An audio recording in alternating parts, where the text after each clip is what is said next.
Hello दोस्तों, नमस्ते भाई। कैसे हैं आप सब लोग? उम्मीद करता हूँ आप सब लोग बहुत अच्छे होंगे। तो आज ये जो है हमारा नंबर सिस्टम का पार्ट 3 है। पार्ट 1 एंड पार्ट 2 को मैंने प्लेलिस्ट बनवा के एक तरफ करा रखा है, आप उसको प्लीज देख लीजिएगा, ठीक है। तो आज हम इसमें जानेंगे कि representation of real numbers on number line. Number line पे हम किसी भी नंबर का रिप्रेजेंटेशन किस तरीके से कर सकते हैं। तो आज जो है हमारा है फ्रैक्शन वैल्यू वाला, ठीक है। तो उसको देखिए हम किस तरीके से शो कर सकते हैं। बाकी जो हमारा नंबर लाइन होता है वो कल की वीडियो में बता चुका हूँ। आपको प्लीज देखने की जरूरत है उसको एक बार, क्योंकि अगर आप उसको देखेंगे तो आपका कंसेप्ट क्लियर हो जाएगा, ठीक है। तो इसमें क्या है, 1/3 हम किस तरीके से नंबर लाइन पे शो कर सकते हैं। देखिए, सबसे पहले जरूरी चीज क्या है, हमें अगर हम किसी भी नंबर लाइन पे किसी भी फ्रैक्शन वैल्यू को शो करना चाहते हैं, तो उसके लिए सबसे पहले जरूरी जो चीज है वो जरूरी चीज ये है कि हमें ये पता लगाना होगा कि वो जो नंबर है वो 1 से छोटा है या बड़ा है। अगर वो 1 से छोटा है और बड़ा है तो उसको हम आसानी से नंबर लाइन पे शो कर सकते हैं। जैसे कि हमारा 1/3 है, ये नंबर है। अगर हम इसको डिवाइड करके देखें तो 0.3 ये 1 से छोटा आता है। अगर ये 1 से छोटा आता है तो ये नंबर लाइन पे 0 और +1 के बीच में लाई करेगा, ठीक है। तो अब देखिए इसका 1/3 का मतलब क्या है। देखिए इसका मतलब ये है कि इसके टोटल पार्ट कितने हैं, 3। तो इसके हम 3 पार्ट कर लेंगे, 1 2 3। लेकिन 3 पार्ट में से लेना कितना है, 1। तो 1 पार्ट ले लो। ये जो पार्ट ले लिया हमने 1, तो ये यहीं पे ये लाई करेगा 1/3 नंबर लाइन पे। ये जो 1/3 है वो यहां लाई करेगा। उम्मीद करता हूं आपको समझ में आया होगा। नेक्स्ट क्वेश्चन से हम जानते हैं 3/5। सबसे पहले जानना होगा कि ये नंबर 1 से बड़ा है या छोटा है। तो देखिए इसको हम डिवाइड करेंगे तो आएगा हमारा 0.6। अगर ये 0.6 आएगा तो ऑब्वियसली हम सब जानते हैं 0.6 1 से छोटा होता है। अगर ये छोटा होता है तो ये लाई करेगा 0 और 1 के बीच में, क्योंकि ये पॉजिटिव नंबर है तो 0 और +1 के बीच में लाई करेगा। लेकिन इसका मीनिंग क्या है, इसका मीनिंग है कि ये टोटल पार्ट है इसके 5, लेकिन 5 में से लेना कितना है, 3 पार्ट लेना है। तो देखिए 1 पार्ट 2 पार्ट 3 पार्ट हमने ले लिए, क्योंकि टोटल 5 पार्ट करे थे, लेने कितने हैं 3, तो 3 ले लिए हमने ये। तो इसका मतलब यहाँ पे लाई करेगा 3/5। समझ में आया आपको? नेक्स्ट देखिए, अब है हमारा 7/3। आपके दिमाग में क्वेश्चन आ रहा हो, क्या सभी नंबर्स 1 से छोटे होते हैं? नहीं, नंबर्स 1 से बड़े भी होते हैं, छोटे भी होते हैं। मतलब ये फ्रैक्शंस हैं, ये 1 से छोटी या बड़ी हो सकती है ना। तो देखो इसमें क्या करेंगे हम, इसमें दे रखा है हमारा 7/3। अगर हम इसको डिवाइड करके देखें तो मिक्स्ड फ्रैक्शन में हमारा निकल के आता है 2/2 1/3। इसका मतलब ये जो नंबर है 2 से ग्रेटर है। 2 से अगर ग्रेटर है तो ये लाई करेगा हमारा 2 और 3 के बीच में। इसका मतलब कि हमें 2 तो लेना ही लेना है, मतलब ये 2 से तो बड़ा ही बड़ा आना है। तो इसका मतलब 2 और 3 के बीच में लाई करेगा ये। तो देखिए अब 2 यहां है, लेकिन 1/3 का मतलब क्या है, अभी मैंने बताया टोटल पार्ट 3 लेना है, मतलब 3 पार्ट करना है इसके। तो देखो 1 पार्ट कर दिया मैंने, ये इसका 2 पार्ट कर दिया, 3 पार्ट कर दिया। लेकिन लेना कितना है इसमें से, ओनली 1, केवल 1 पार्ट लेना है ना। तो देखिए ये 1 पार्ट हो गया। तो इसका मतलब इस नंबर लाइन पे 7/3 यहां लाई करेगा, मतलब ये यहां से यहां लाई करेगा 7/3। उम्मीद करता हूं आपको जो मेथड है पढ़ाने का भाई पसंद आता होगा। तो प्लीज इस चैनल को सब्सक्राइब और लाइक जरूर कीजिएगा, क्योंकि बहुत मेहनत लगती है एक वीडियो बनाने में। इस वीडियो को बनाने में मैक्सिमम मैं कह सकता हूं कि इसको मिनिमम 1 आवर लगा है, ठीक है। तो प्लीज मैं बहुत इसके लिए बहुत मेहनत करना पड़ता है, तो प्लीज इसको लाइक और शेयर जरूर कीजिएगा, ठीक है। अब हम जानते हैं कि जो नेगेटिव नंबर है, नेगेटिव जो फ्रैक्शन वैल्यू है, उसको नंबर लाइन पे कैसे शो कर सकते हैं। इजी, जैसे हमने इसको किया वैसे इसको करेंगे हम। देखिए नेगेटिव नंबर का क्या होता है, 3/5। अगर मैं यहां से नेगेटिव का साइन हटा दूं तो ये बचेगा, तो ये अगर मैं इसको डिवाइड करता हूं तो कितना आया था, 0.6 पॉजिटिव। अब ये आएगा माइनस का 0.6। इसका मतलब ये है कि ये -1 और 0 के बीच में लाई करेगा। लेकिन टोटल पार्ट कितने हैं इसके, 5। तो इसके 5 पार्ट कर लो ना इधर। देखो 1 part 2 part 3 part 4 part 5 part. और लेना कितना है 5 में से, हमें 3 पार्ट लेना है। अगर हमें 3 पार्ट लेना है तो देखो 1 2 3 ये पार्ट ले लिया, तो ये हो गया -3/5। कैसा लगा मेरा जो मेथड है पढ़ाने का, और आपको ये समझ में आया या नहीं आया? समझ में जरूर आया होगा। अगर आपको ये समझ में आया है तो आपसे रिक्वेस्ट है कि ऐसे 8 से 10 क्वेश्चन आप खुद प्रैक्टिस करें, ठीक है। इससे होता क्या है कि ये जो आपका जो पूरा जो आपने पढ़ा है उसका एक तरीके से रिवीजन हो जाता है। अब हम जानते हैं कि जो रूट वाली जो वैल्यू होती है, रूट 2, रूट 3, रूट 6, रूट 10, इसको नंबर लाइन पे हम किस तरीके से शो कर सकते हैं, तो आइए हम जानते हैं।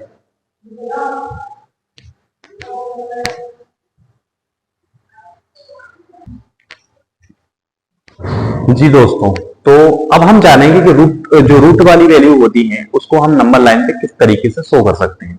तो आप सभी जानते होंगे कि जो पाइथागोरियन ट्रिपलेट होती है, सबसे पहले हम इसको बता देते हैं कि ये होती क्या है। देखिए, जो पाइथागोरियन ट्रिपलेट होती है उसमें होता ये है कि ये केवल समकोण त्रिभुज के इर्द गिर्द घूमती है। मतलब राइट एंगल ट्राइंगल, जैसे A B C, right angle triangle वो होता है जिसमें एक जो मिड वाला जो एंगल होता है वो 90 डिग्री होता है। कितना होता है? 90 डिग्री होता है। तो ये हमारा होता है राइट एंगल ट्राइंगल। तो पाइथागोरियन ट्रिपलेट क्या कहती है कि ये जो होता है ये लंब होता है, ये हमारा आधार होता है, ये हमारा होता है कर्ण। तो ये जो थ्योरम निकल के आती है वो है कर्ण का स्क्वायर इक्वल टू लंब का स्क्वायर प्लस का आधार का स्क्वायर। ये होती है हमारे पाइथागोरियन ट्रिपलेट। ठीक है, तो आप सभी जानते होंगे कि पाइथागोरियन ट्रिपलेट ऐसे 3 नंबर का सेट होता है जो इस पाइथागोरियन ट्रिपलेट जो थ्योरम है इसको सेटिस्फाइड करता है। ठीक है, तो अब देखिए हम इसको किस तरीके से रूट 2 को नंबर लाइन पे शो कर सकते हैं। तो देखिए अब जानते हैं हम इसको। ठीक है, देखिए अब इसमें है क्या कि आप जो रूट 2 है, रूट 2 को ऐसे दो फैक्टर्स करिए, रूट 2 के ऐसे दो फैक्टर्स कीजिए जो कंप्लीटली स्क्वायर हो। कहने का मतलब अगर हम रूट 2 को ऐसे दो नंबर्स में तोड़ें, जैसे रूट 2 का मतलब हो जाएगा 1 1। अगर मैं इनका कंप्लीटली स्क्वायर कर दूं कोई दिक्कत होने वाली है? नहीं होने वाली है। और अगर मैं इनका प्लस कर दूं कोई दिक्कत, और इस पे अगर रूट लगा दूं तो कोई दिक्कत। देखो 1 का स्क्वायर प्लस 2, रूट लगा दिया तो रूट 2। तो देखिए इस पे करेंगे क्या कि हम क्या करेंगे, यहां पे देखो पहला क्या है हमारा, ये लंबी तो है क्योंकि ये कर्ण की वैल्यू है। अभी आपको समझ में आएगा। देखो ये लंब है, ये हमारा है आधार। तो हम क्या करेंगे, आधार अगर हमारा कितना है 1 है तो हम ये ले लेंगे 1। अब यहां से आप जानते हैं कंपास जो होता है उसमें हम इस कंपास से यहां पे उसकी जो निब होती है यहां रख के एक इस तरीके से ऐसे कर देंगे, एक आर्क लगा देंगे। और यहां से हम क्या करेंगे, यहां से एक ये लगाएंगे, एक ये ऐसे, ये ठीक है। अब हम एक 90 डिग्री का एंगल बना लेते हैं। अब जब 90 डिग्री का एंगल बनाएंगे तो इसको हम क्या करेंगे, मिला लेंगे। यहां से ये बन गया हमारा 90 डिग्री का एंगल, ये वाला बन गया। अब ये जो दूरी होगी, ये जो दूरी होने वाली है, इसको भी क्या करेंगे हम, यहां से इतनी दूरी लेके यहां से कट लगा देंगे। तो ये जो दूरी है यहां मैं मानता हूं कि यहां आएगा लगभग ये यहां। तो ये भी हमारी जो दूरी होगी ये कितनी होगी, 1 होगी, क्योंकि हमारा जो लंब है वो भी कितना है, 1 है। अब यहां से देखिए आप क्या करोगे, अब इसको आप इसको मिला लेंगे स्केल की हेल्प से। तो ये जो वैल्यू है, ये जो कर्ण है, देखो कर्ण ही तो बन गया हमारा। अभी बताया था मैंने आपको राइट एंगल ट्राइंगल। तो ये 1 का स्क्वायर रूट लगेगा, आएगा हमारा रूट 2। और अगर हम कंपास में इतनी दूरी ले लें, इतनी दूरी, और इतनी दूरी से यहां पे आर्क लगा दें, तो ये जो आर्क है ये आता है लगभग हमारा, अगर आप इसको लगाते हो तो देखो ये आने वाला है। तो यहां से ये जो 0 है, यहां से यहां तक की जो दूरी है ये हो जाएगा हमारा रूट 2। कितना हो जाएगा ये हो जाएगा हमारा रूट 2।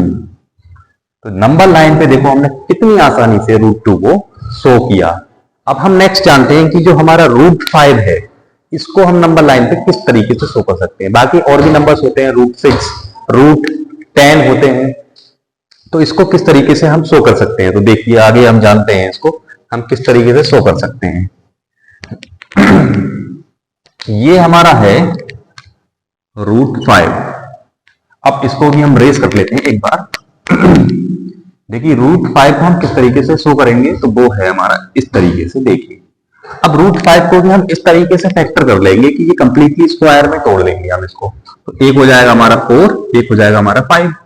क्योंकि ये 2 का स्क्वायर है, ये 1 का स्क्वायर है या नहीं है। मतलब अगर आप किसी भी रूट वैल्यू को नंबर लाइन पे शो करना चाहते हैं तो उसे जरूरी है कि आप सबसे पहले ऐसे दो फैक्टर कर लीजिए उसके जो किसी नंबर के परफेक्ट स्क्वायर हो, मतलब पूर्ण वर्ग हो। तो जैसे मैंने रूट 5 बताया, तो देखिए ये जो 4 है और 4 और 1 कितना होता है, 5 होता है, ये तो हमें पता है ना।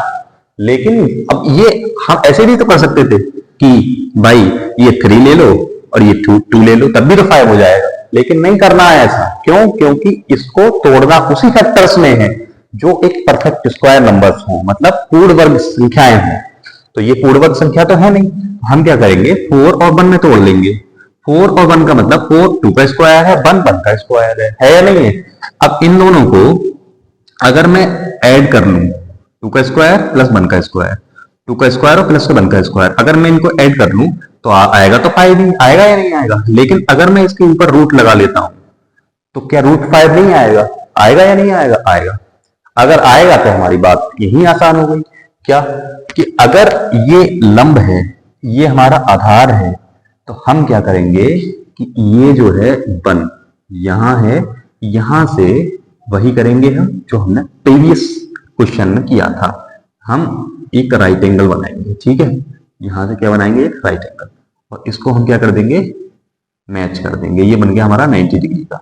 अब ये देखिए, ये जो दूरी है यहां से यहां तक, ये 1 है, और ये जो दूरी है ना, ये वाली, कहां गई, ये वाली, ये जो वैल्यू है अब आपकी 2 है, ये इसको 2 लेना है, 2। तो ये अप्रोक्स यहां आएगा, ऊपर आएगा थोड़ा। अब इसको क्या करेंगे, देखो ये 2 होगी क्योंकि हम कंपास में लेंगे और इसको इस तरीके से कट लगाएंगे और उसको वहीं तक लाइन खींचेंगे जहां तक ये पॉइंट लगेगा। सपोज दैट ये पॉइंट यहां तक लगेगा, इस लाइन को यहां तक कर लेंगे। अब इसको 0 से हम क्या कर देंगे, स्केल की हेल्प से मिला देंगे। तो ये हो गया हमारा रूट 5। अगर ये रूट 5 हो गया तो हम कंपास फिर लेंगे दोबारा से, यहां रखेंगे इसको मार्कर, इसकी कंपास की निब, और यहां पे पेन की नोक से हम इस तरीके से कंपास को चलाएंगे तो वो, अब ये जो है देखिए, अब आप ये मत समझना कि ये जो है ये थोड़ा इससे नीचे आएगा, नीचे नहीं आएगा, क्योंकि रूट 5 का मतलब ये थोड़ा ज्यादा आएगा। ज्यादा आएगा तो ये कंपास में आप जब दूरी लेंगे तो ये जो दूरी है वो यहां आएगी, यहां ऐसे, क्योंकि आपको पता है रूट 5 का मीनिंग क्या होता है। अगर हम 4 का स्क्वायर रूट निकालें तो 2 आएगा, ये तो फिर भी 5 है, तो ये 2.23 के समथिंग आएगा, तो ये ग्रेटर आएगा 2 से। तो इसका मतलब ये जो है यहां, ये रूट 5 है, ये यहां होगा नंबर लाइन में, मतलब 0 से यहां होने वाला है रूट 5। ऐसे ही हम और क्वेश्चंस को कर सकते हैं बहुत ही आसानी के साथ। तो मैं उम्मीद करता हूं कि जो मैंने आपको ये कॉन्सेप्ट्स बताए थे कि जो फ्रैक्शन वैल्यू होती है, कहने का मतलब जो रेशनल नंबर्स होते हैं, और ये जो हमारे रूट वाली जो वैल्यू होती है, इनको नंबर लाइन में हम किस तरीके से शो कर सकते हैं। अगर आपको ये मेथड अच्छा लगा है तो प्लीज हमारे चैनल को लाइक कीजिए, सब्सक्राइब कीजिए। तब तक के लिए थैंक यू, धन्यवाद, हैव अ नाइस डे।